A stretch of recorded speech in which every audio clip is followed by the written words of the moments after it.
નમસ્તે બાળ દોસ્તો, welcome to fun and learning school. કેમ છો બાળ દોસ્તો? મજામાં છો ને? ચાલો આજે આપણે ધોરણ 5 વિષય ગુજરાતીમાં પાર્ટ 2, આજે પાર્ટ 2 એટલે કેટલાક પ્રસંગો. પાર્ટ 2ની અંદર કેટલાક પ્રસંગો આપણે પૂરક વાંચનમાં પાઠ્યપુસ્તકમાં ભણી ગયા છીએ. તો આજે આપણે પાર્ટ 1 આઇડલ બુકની અંદર ભણીશું. તો ચાલો પાના નંબર 38 ઉપર આપણે આઇડલ બુકને ખોલીશું. ચાલો તો શરૂઆત કરીએ. ચાલો બાળ દોસ્તો, પાના નંબર 38 ઉપર જોઈએ કેટલાક પ્રસંગો આઇડલ બુકની અંદર. 1 નંબર, સુમંત કયા ધોરણમાં ભણતો હતો?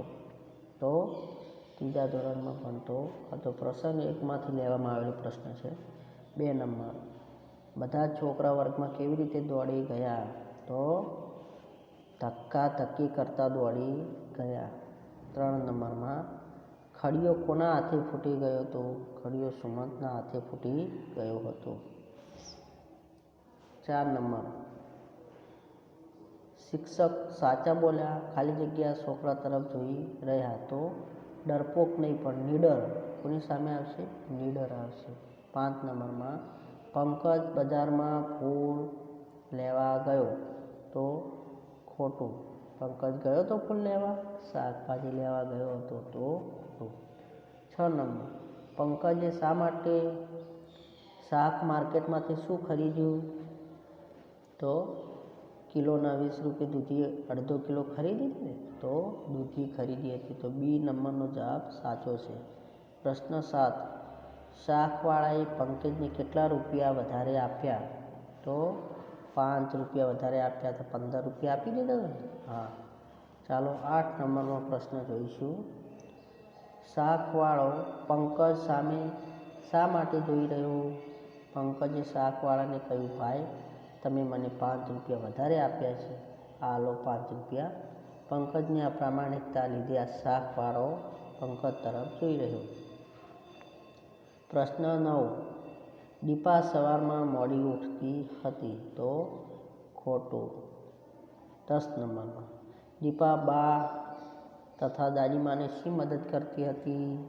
તો દીપા સવારમાં વહેલી ઉઠતી અને શું કરતી? બાને કચરો કાઢવામાં, વાસણ ધોવામાં અને દાદીમાને દેવ સેવા માટે ફૂલ લાવી આપવામાં મદદ કરતી હતી. પ્રશ્ન 11, અશ્વિને અંધ માણસને કેવી રીતે મદદ કરી?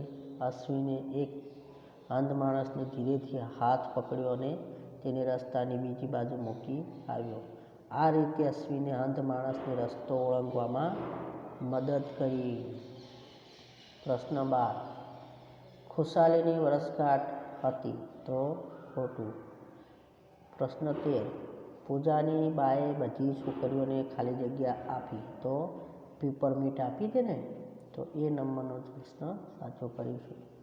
પ્રશ્ન 14 નંબરના પ્રશ્નમાં ખુશાલી વહાલ સોઈ છે એમ શા પરથી કહી શકાય? તો પૂજાની વર્ષગાંઠ નિમિત્તે પૂજાની બાએ ખુશાલીને 5 પીપરમીન્ટ આપી. ખુશાલીએ તેમાંથી ઘેર જઈને પોતાના 2 ભાઈ અને કાકાના દીકરા દીકરીને એક પીપરમીન્ટ આપી. આથી કહી શકાય કે ખુશાલી વહાલ સોઈ છે. પ્રશ્ન 15, નિલેશની બાએ શું આપ્યું? તો નિલેશની બાએ શું આપ્યું હતું? કેરી આપી હતી. 16મો પ્રશ્ન, નિલેશે 5 કેરીનું શું કર્યું? નિલેશે 5 કેરીઓમાંથી 4 કેરી પોતાના ભાઈબંધોને આપી, 1 પોતાને માટે રાખી. ચલો પાના નંબર 39 ઉપર 39 ઉપર જોઈશું. 16મો પ્રશ્ન આપણે 16મો પ્રશ્ન આપણે અગાઉ જોઈ લીધો છે. ચાલો 17મા પ્રશ્ન પરથી, નિલેશે પોતાની કેરી કોને આપી દીધી? ચલો નિલેશ કેરી કોને આપી દે છે? તો ગરીબ છોકરાને આપી દે છે. 18મો પ્રશ્ન જોઈએ. મનન અને અંગદ ક્યાં જવાના હતા? મનન અને અંગદ શાળાના રમતગમતનો કાર્યક્રમ જોવા જવાના હતા. 19મો પ્રશ્ન, મનનના પપ્પાએ કાર્યક્રમ જોવા જવાની ના કેમ પાડી? અંગદને બપોરે એક તાવ ચડ્યો અને તેથી મનનના પપ્પાએ કાર્યક્રમ જોવા જવાની ના પાડી. અંગદ હતો ને, એને તાવ આવી ગયો, તેથી પ્રોગ્રામમાં જવાની ના પાડી. 20મો પ્રશ્ન. મનન અંગદ પાસે બેસીને શું કર્યું? તો વાતો સંભળાવી. પ્રશ્ન 21. મનન કેવો પ્રેમાળ?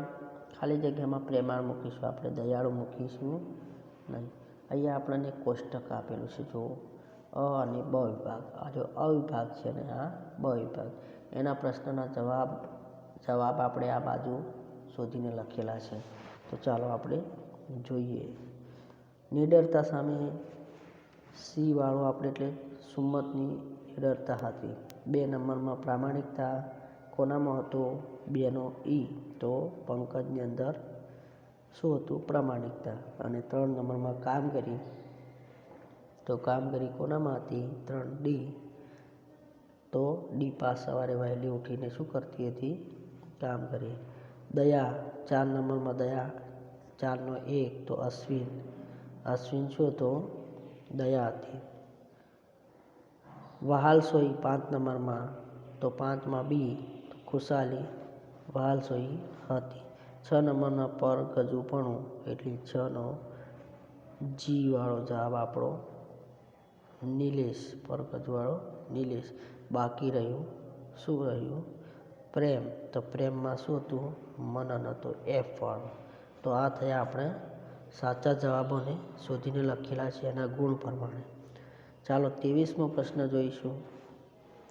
પ્રશ્ન 23. નીચેના દરેક શબ્દ સમૂહ માટે એક શબ્દ આપો. 1 નંબરનો કામમાં રચી પચી રહેનાર, તો કામ કરી. કામમાં રચી પચી રહેનાર શું કહેવાય? કામ કરી. 2 નંબર વહાલ ઉપજે એવી, તો વહાલસોઈ. 24મો પ્રશ્ન. કૌંસમાં આપેલા શબ્દોમાંથી યોગ્ય શબ્દ પસંદ કરી ખાલી જગ્યા પૂરો. 1 નંબરમાં પંકજ તરત પાછો ફર્યો, તો 1 નંબરમાં શું જવાબ આવશે?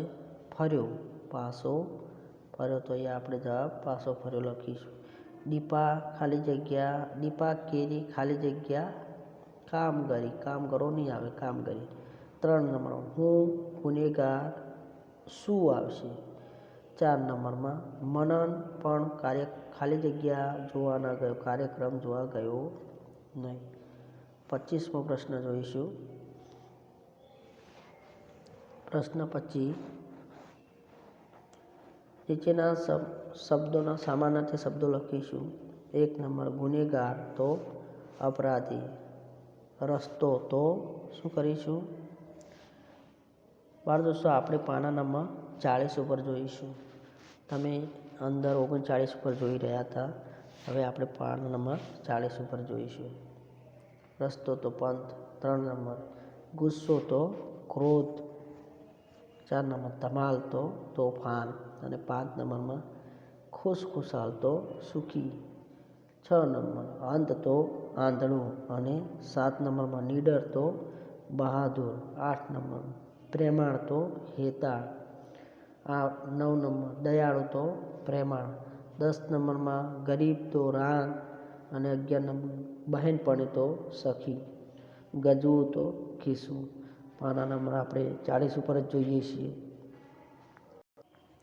સામાન્ય શબ્દો જોયા, હવે આપણે 26માં વિરોધી શબ્દ જોઈશું. નીડર, તો ડરપોક. પ્રામાણિક, તો અપ્રામાણિક. કડક, તો નરમ. 4 કામગરી, તો આળસુ. 4 ગરીબ, તો તવંગ. 6 નંબર શાંત, તો અશાંત. 7 નંબર ખુશાલી, તો ગમગીની. 8 નંબર દયાળુ, તો નિર્દય. અડધું, તો આખું. 27 નંબરની અંદર જોઈશું આપણે નીચેના શબ્દોની સાચી જોડણી શોધીને લખીશું. 1 નંબરમાં ખડિયો, તો ખડિયો. નીડર, શાહી, કાર્યક્રમ, કિલોગ્રામ, રસ્તો, દીકરો, પરગજુ અને રિશેષ. તો આપણે અહીંયા સાચી જોડણી લખેલ છે તે તમે બરાબર યાદ રાખી શકો છો. 28 નંબરના પ્રશ્નમાં નીચેના શબ્દોને શબ્દકોશના ક્રમમાં લખો. બા, બહેનપણી, બનાવ, બાજુ અને બતક. બવાળું તો બતક, બનાવ, બહેનપણી, બા અને બાજુ આપણે શું કરીશું? શબ્દકોશના ક્રમમાં આપણે ગોઠવેલા છે. ચાલો અહીંયા આપણે જોઈશું 29મો પ્રશ્નમાં મારા પ્રિય શિક્ષક વિશે 8-10 વાક્ય લખીશું. તમે શાળામાં ભણતા હશો તો તમને કયા શિક્ષક પ્રિય છે એના વિશે આપણે વાક્ય લખેલા છે. તો હું મારા શિક્ષક વિશે લખું છું, તમે તમારા શિક્ષક વિશે લખજો. શ્રી પોપટસિંહ ઝાલા મારા પ્રિય શિક્ષક. તે અમને ગુજરાતી વિશે શીખવે છે. તે ખૂબ પ્રેમાળ છે. બધા જ વિદ્યાર્થીઓને ખૂબ પ્રેમથી ભણાવે છે. તેઓ ગુજરાતી ભાષા અને વ્યાકરણનું ખૂબ ઊંડું જ્ઞાન ધરાવે છે. સાથે સાથે હિન્દી, અંગ્રેજી, સંસ્કૃત વગેરે ભાષાની પણ સારી જાણે છે. આ બધા જ વિષયોનો અમને લાભ આપે છે. પોતે સારા કવિ છે. સારા બાળકાવ્યો બનાવીને અને સંભળાવે છે. અમને પણ જોડકણા બનાવતા શીખવાડે છે. તેમની ગુજરાતી ભાષા બોલવાની છટા ખૂબ સરસ છે. તેઓ અમને આરો અવરો સાથે છટાથી બોલતા શીખવાડે છે. માતૃભાષા ગુજરાતી તેમનું ખૂબ ગૌરવ છે. અમને પણ ગુજરાતી ભાષા પ્રત્યે રસ રુચિ રાખતા શીખવે છે. બાળ દોસ્તો, આપણે પોતાના પ્રિય શિક્ષક વિશે લખ્યું.